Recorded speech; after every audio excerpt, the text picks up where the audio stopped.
दो चीजों को अगर आपने जीवन में संभाल लिया, क्या खाना है वही केवल खाओ, और कैसे सोना है वही जानो। सोने के लिए तो गधे की तरह लोग सोते हैं, खाने के लिए पशुओं की तरह खाते हैं। हर एक चीज का जीवन में नियम है, कैसे खाना चाहिए। कुछ लोग जमीन पर बैठ करके आराम से खाते हैं, कुछ लोग खड़े खड़े ही खा लेते हैं, कुछ लोग कुर्सी पे बैठ के खाते हैं, कुछ लोग टेबल पे बैठ के खाते हैं। विभिन्न प्रकार से खाया जा रहा है। कुछ लोगों को जो खाना चाहिए वो खाते हैं जी, कुछ लोगों को तो वो खाते हैं जो नहीं खाना चाहिए। इसलिए खाना और सोना ये दो चीजें जीवन में संभाल लें। सोना कैसे है? सोने से पहले व्यक्ति को अपने गुरुजनों का, अपने माता पिता का, भगवान के गुणों का, भगवान के चरित्र का चिंतन करके हमें सोना चाहिए। एकदम सीधे, ऐसा नहीं कि मोबाइल चलाते चलाते हमको नींद आ गई।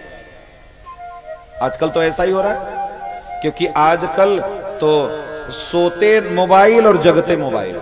हम लोग तो यही करते हैं ना, सोते हैं तो मोबाइल देख करके, जगते हैं मोबाइल से हो रहा है, मोबाइल से खत्म हो रहा है, मोबाइल से। सबकी, हम सबकी हालत यही है, सबकी हालत यही। ऐसे ही हम लोगों का जीवन हो गया। सवेरे उठ करके रात को देखो तो अब तो छोटे मोटे तो मोबाइल आ नहीं रहे हैं। अब तो मोबाइल भी इतने बड़े आ रहे हैं कि आपके मुख में गिर जाए तो दूठो दांत टूट जाए, इतने वजन वजन मोबाइल आ रहे हैं, कम से कम 250-250 ग्राम के। अब कहीं रात को इतना ऊपर लगाए करके देख रहे हो कुछ, और अचानक नींद आ गई, गिर गया होठे पे, तो क्या करोगे? गिरता भी होगा, हमारे भी गिरा है, आपके भी गिरता होगा। तो गिर गया तो पता लगा सुबह उठे तो इतना बड़ा गोलगप्पा निकला है। घर वाले पूछे भैया रात को तो ठीक ठाक सोए थे, सवेरे का हो गया? अब उनको कहा पता कि सरकार मोबाइल से दांत तोड़ लिए। तो सोना हम लोगों का बहुत गड़बड़ हो गया है। नियमतः सोने से कम आधा घंटा पहले हमको मोबाइल साइलेंट में करके रख देना चाहिए। और जानना, एक बात मैं आपको बहुत विशेष बताऊंगा सोने के बारे में। जानते हैं क्या? आधा घंटा पहले मोबाइल बंद कर दीजिए और अपने दिमाग में यह फिट कर लीजिए आधा घंटा पहले कि अब हम सोने जा रहे हैं। ध्यान देना इस बात को, यह बहुत इंपॉर्टेंट है। आप अपने दिमाग को बताओ क्या कि अब मैं सोने जा रहा हूं। ध्यान देना, इसका असर मैं आपको बता रहा। आप लोग तो कहेंगे ये क्या फालतू की बात कर रहे हैं। इसका असर देखो, जब हमको 3 बजे रात को ट्रेन पकड़ना रहता है, हम अपने दिमाग को बोल देते हैं बेटा 3 बजे ट्रेन पकड़ना है, 2 बजे ही उठना है। आपकी नींद 1 बजे खुलती है, 1:30 बजे खुलती है। खुल जाती है कि नहीं? क्योंकि दिमाग को हमने बता दिया है, दिमाग नोट कर लिया है कि इतने बजे उठ जाना है, और आदमी एकदम फ्रेश उठता है, कोई दिक्कत नहीं होती, क्योंकि हमने दिमाग को बताया था। लेकिन हमने सोने के लिए कभी नहीं बताया।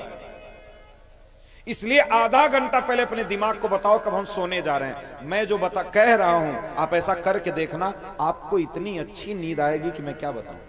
सुबह आप एकदम फ्रेश उठोगे। आधा घंटा पहले मोबाइल बंद, और अपने दिमाग से कह दो अब हम सोने जा रहे हैं। अपना लाइट बंद कर लो, छोटा वाला बल्ब जला लो, और मन में भाव रख कर कि हम सोने जा रहे हैं। भगवान का चिंतन करते हुए, भगवान के चरित्रों का चिंतन करते हुए, वृंदावन धाम का चिंतन करते हुए, कुछ भी जो आपको प्रिय हो, भगवान, भगवान के पार्षद, भगवान का धाम, भगवान का नाम, भगवान की लीला, भगवान के गुण, जो भी आपको पता हो। आप कहेंगे तो हमको तो कुछ नहीं पता है। तो जिसको कुछ नहीं पता है वो महामंत्र का जप करते हुए सोएगा। हरे कृष्ण कृष्ण कृष्ण हरे हरे, हरे राम राम राम हरे हरे। सोने का भाव लेकर यह मंत्र 2-4 बार बोल करके तब आपको सोना। देखना सुबह उठना, देखना कितना एकदम अच्छे से उठोगे, एकदम बढ़िया फर्स्ट क्लास की कुछ हो। तो 2 चीजें हमको अपने जीवन में संभालना है, क्या? आहार और विहार।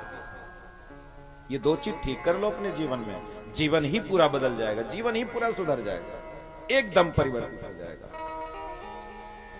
इसलिए आहार और विहार जीवन में आहार से चित्त की पवित्रता होती है, चित्त पवित्र होता है आहार से।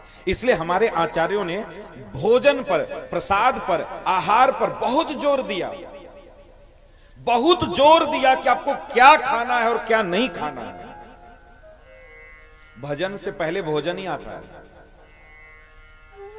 और जानते हैं भजन और भोजन में कितना अंतर है?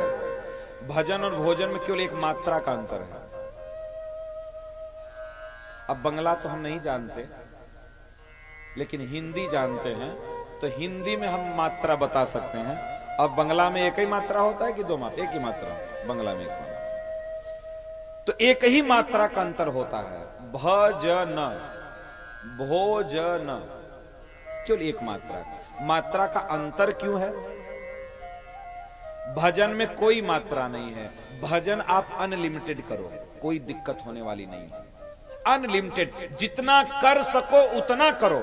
लेकिन भोजन, 4 रोटी खाते हो तो 5 रोटी कर दिए तो मामला गड़बड़ा जाएगा। हाँ, पूरा घर वाले जान जाएंगे कि 5 रोटी खा लिए थे कल।